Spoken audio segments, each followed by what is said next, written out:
The following tale is plucked from the pages of a nameless tome, a manuscript whispered of in hushed tones by those who dare tread too close to the edge of sanity. It is said that merely speaking of the events you are about to hear invites danger beyond reckoning. For these are the deeds and misdeeds of souls whose fates were sealed the moment they crossed into shadowed realms where darkness reigns eternal. Be warned, listener, do not repeat what you hear to others. Do not commit these words to memory, nor linger on the images conjured within your mind. To do so is to risk incurring the wrath of, well, perhaps it is best if I leave the name unspoken. Even now, it claws at the corners of my mind. Know this, should you choose to continue, you do so at your own peril. And remember, you have been warned. This is a tale called, The Blood of War. Europe, 1944. The thick blanket of night concealed the forested hills along the French-German border. The war had raged for 5 long years, reducing cities to rubble and men to hollow shells. The 7th Allied Reconnaissance Unit, led by Captain Robert Hayes, was dispatched to investigate a string of disappearances reported by French villagers. Enemy combatants were initially suspected, but the accounts were unusual. Survivors spoke of pale figures lurking in the woods, shadows that moved with impossible speed, and bodies drained of blood. Now, the unit stood on the edge of a desolate village, its once vibrant homes dark and abandoned. A chill wind rustled through the empty streets, carrying with it the faint scent of decay. The town's name was Duskwind, but to the soldiers, it was nothing more than another silent ruin in the path of the war machine. Eyes sharp, men, Captain Hayes muttered, his voice a low rumble of command. His icy blue eyes swept the surrounding shadows, his hand resting lightly on the grip of his sidearm. The other soldiers spread out behind him, their rifles raised, scanning every crevice and darkened alley.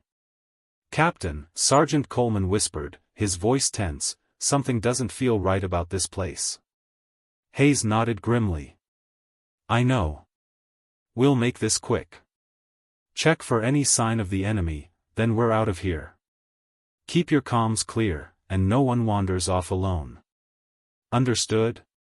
The squad murmured their assent, and they moved forward, their boots crunching softly on the gravel-strewn road.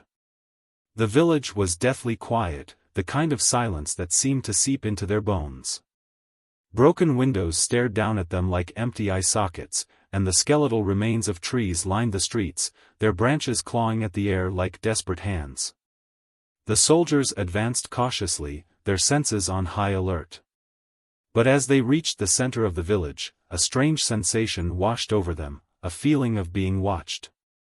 "Captain, look at this," Private Anderson called out, his voice shaking slightly. He pointed to the ground, where a long smear of dark, congealed blood led from the middle of the road and disappeared into a nearby house. Hayes knelt, examining the trail. It was fresh, still wet in places. "It's been dragged," he murmured, his gaze following the trail up to the shattered door of the building. "Whatever made this, it's not far." "Sir, I'm picking up movement inside," whispered Corporal Larson, his eyes wide as he peered through the scope of his rifle. "Take positions," Hayes ordered softly. "Cover the door. If anyone sees something, don't hesitate." The soldiers fanned out, taking cover behind what little remained of the shattered walls. The tension in the air was palpable, a tight wire stretched to its breaking point. Then, a shadow moved. It was a flicker, just at the edge of Hayes' vision, but it was enough. He raised his weapon, finger poised on the trigger. The shadow darted to the right, and Hayes caught a glimpse of something pale, a flash of skin, or perhaps bone. "Show yourself," Hayes barked, his voice echoing in the silence. For a long moment, there was no response.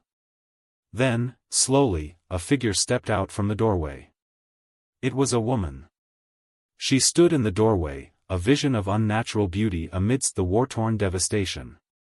Her skin was porcelain pale, her long, raven-black hair cascading down her shoulders in a way that seemed almost liquid. She wore a tattered, blood-stained dress that clung to her curves, and her eyes, her eyes were a vivid, hypnotic crimson. The soldiers stared, transfixed by the strange woman who seemed so out of place in this shattered village. She smiled, a slow, knowing smile that bared the tips of unnaturally sharp teeth. "Good evening, gentlemen," she purred, her voice a soft, seductive whisper that seemed to vibrate in their bones. "What brings you to my humble abode?" Hayes took a cautious step forward, his gaze locked on hers. "Who are you? What are you doing here?" The woman tilted her head, her smile widening. "I am but a lost soul, Captain Hayes. A remnant of a time long gone." She took a step forward, and every muscle in Hayes' body screamed at him to move, to fire, to do something, but he couldn't. It was as if his limbs were frozen, his will sapped by the weight of her gaze. "What happened here?" Hayes forced out through gritted teeth. The woman's eyes sparkled with amusement. "I happened, Captain. I and my companions. We feast upon the blood of the weak, the innocent. The war has made this land a banquet, a feast for creatures like us." A murmur of shock rippled through the squad, and one of the younger soldiers, Private Owens, let out a choked gasp. No, you can't be." "A vampire," she finished for him, her voice dripping with mockery. "Oh, but I am. I am Death's chosen daughter, and this village," she gestured languidly around her. "This is my playground." Before anyone could react, she moved. It was as if she blurred, a flicker of motion that no human eye could follow. One moment she was standing before them, the next she was beside Private Owens, her fingers caressing his cheek. "You look delicious," she whispered. And then she struck. Her fangs sank into Owens' throat with a sickening crunch. Blood spurted, and the young soldier screamed, his rifle clattering to the ground. The other men opened fire, but the bullet seemed to pass through her as if she were made of mist. She released Owens, his body collapsing lifelessly to the ground, and turned to face the squad, her crimson eyes blazing with hunger. "Retreat!" Hayes shouted, but it was too late. The woman, no, the monster, was among them, her movements a blur of shadow and death. Men screamed as she tore through them with claws like daggers, their bodies crumpling under her assault. In the chaos, Hayes stumbled back, his vision swimming. He fired his sidearm, each shot ringing out like a desperate plea. But she danced through the hail of bullets, her laughter filling the night air. And then, just as quickly as it began, it ended. Hayes found himself alone, standing amidst the shattered remains of his squad. Bodies lay strewn across the ground, eyes wide in deathly horror, throats torn open. The woman stood before him, untouched, unscarred. "You fought bravely, Captain," she murmured, her voice a dark, silky caress. "But now, you are mine." Hayes gritted his teeth, his hand tightening around his pistol. "I won't go down without a fight." She laughed softly, her fingers reaching out to trace his cheek. "No, Captain. I don't want to kill you. I want your soul." "What?" The woman's smile turned sly, predatory.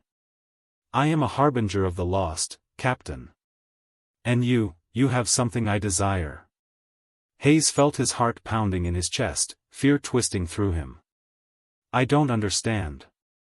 "Your soul, Captain," she whispered, leaning closer, her breath cold against his skin. "Give it to me willingly, and I will spare you. Refuse, and I will take it by force." Hayes stared at her, his mind racing. There was no way out. No chance of victory. But, if he agreed, if he gave her his soul, what would that mean? What would he become? The woman's eyes gleamed with anticipation. "What will it be, Captain?" Slowly, Hayes lowered his pistol. I'll give it to you." Her smile widened, and she reached out, her hand closing around his.